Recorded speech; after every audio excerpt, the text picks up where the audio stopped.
السلام عليكم. الجو حر وعايزين حاجة ترطب على قلبنا وتكون سهلة وسريعة. النهاردة هنعمل وصفتين اسهل من بعض. اول حاجه هنعمل المهلبيه، بعد كده هنعمل اللوليتا اللي العيال طول النهار بتشتريها من بره واحنا مش عارفين بتتعمل ازاي. هنعملها فاكهه طبيعيه في البيت. البرتقان تمنه رخيص جدا اليومين دول ب5 جنيه. جبت 2 كيلو برتقان وقشرتهم وهضربهم في الخلاط واصفيهم. عندك طريقتين، يا اما تقشريه بالطريقه دي وتشيلي منه البذر، واهم حاجه تشيلي البذر علشان ما يعملش مراره، وبعد كده تضربيه في الخلاط وتصفيه، يا اما تعمليه في العصاره زي ما انا بعمل كده، ودي الطريقه اللي انا بفضلها.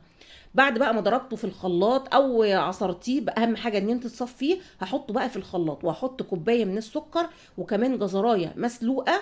لو انت مش عايزه تحطي جزر ما تحطيش، بس الجزر هنا بيخلي لونه احلى وطعمه احلى وكمان بيعلي القيمه الغذائيه. وجبت من عند العطار ب 3 جنيه كياس، الكيس ده ثمنه باريزه. بعد ما ضربت العصير في الخلاط هعبيه في الاكياس دي واربطه واحطه واحطه في الفريزر. اظن مفيش اسهل من كده.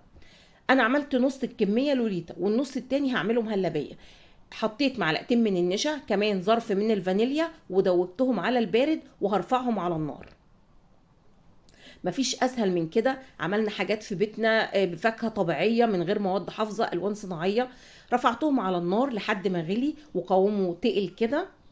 بس كده هطفي عليه النار وافضيه بقى في قالب. عايزه تفضيه في بولات براحتك ودخليه التلاجة، واول ما يسقع هتزينيه بالطريقه اللي تعجبك. اظن مفيش اسهل من كده. عملنا حاجات يعني بتمن بسيط جدا. البرتقال زي ما قلت لكم مال السوق وب5 جنيه.